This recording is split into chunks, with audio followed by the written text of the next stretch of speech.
2 game masters of a group that is. We have 3 major groups that we are in, and those 3 major groups. One group is like 90. I've mentioned this a few times on my channel before, and I amaze people by it. This is. You 90% DMs? Yeah, Yeah. the whole fact that we have a single group that's literally like 7 to 8 people large. Yep.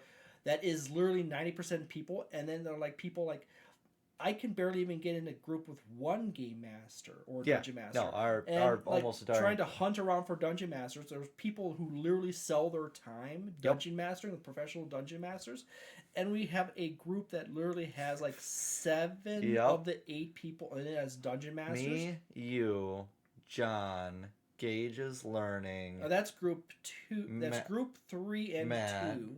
Nathan, Cole. Yeah, we have 7 DMs. Yeah, between the 3 groups. Yeah. There's Well, Gage overlaps into... Yeah, he's in group 2 and he's in group 3.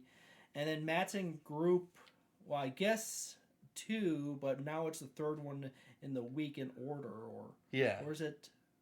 Depends on how you arrange the calendar. If we were to count, but by origin of group, he would be in group 1 and 2, and we have Nathan, which is in group 1. Yeah. And then we have Nate, who is not a dungeon master. He's the only person that's in group 1 that is not a dungeon master. And then we have Cole. We'll get him there. Yes, he's been working on that campaign setting for 5-10 years now. So many people fall into that pitfall. Yeah, I know. My solution for that is that just do it. Well, it's just do it. But the fastest solution is you make an island, or you make a archipelago or a peninsula. Yep. You stick your starting town on the end of it, and then you make all the adventure traveling from town away from it up the archipelago. Yeah. It just leads along the path. Yeah.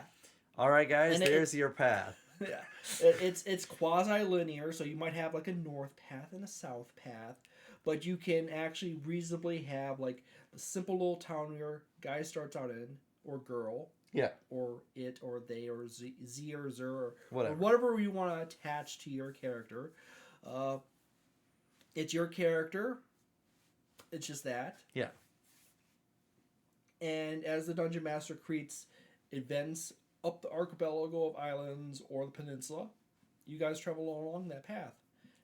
And that's easy enough as it is. And you don't have to be super obsessive about all the ultra details, because you can start with a small town. You don't need to know the grand political spectrum of the area and what's going on and who's at war with each other, or all of the major religious parties in the game system. I mean, you're just working with your little peninsula.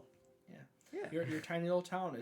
It's the reason why so many video games work so well. Like Pokemon, you have Pallet Town, your starting town, or New Bark Town, or say in Legend of Zelda, Outset Island. Yeah. Or even I can't remember what the name for the Kingdom Hearts island, but you start with a small island. A little play box with adventures. Yeah, and then you kind of just evolve away from that. And it could be, you can have a really simple political structure, because there's like literally only one leader. Yeah, there's like the mayor over there. The mayor and maybe his assistant, and then you have like 1 or 2 people for each thing, and you go from there. And it's an easy startup point for a dungeon master. Yup. And then as you get better, you can build more complex towns out east or west, depending which way your island, and archipelago or peninsula chain goes. Yeah.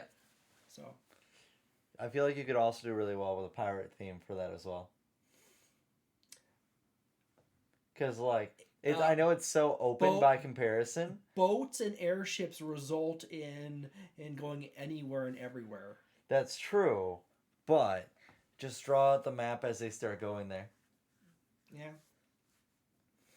You could, or the ocean adventures. You could gate it by the arrival of ship or lack of ship. That's true. Yeah, you guys are stuck in this area, and then eventually a ship comes. Yes.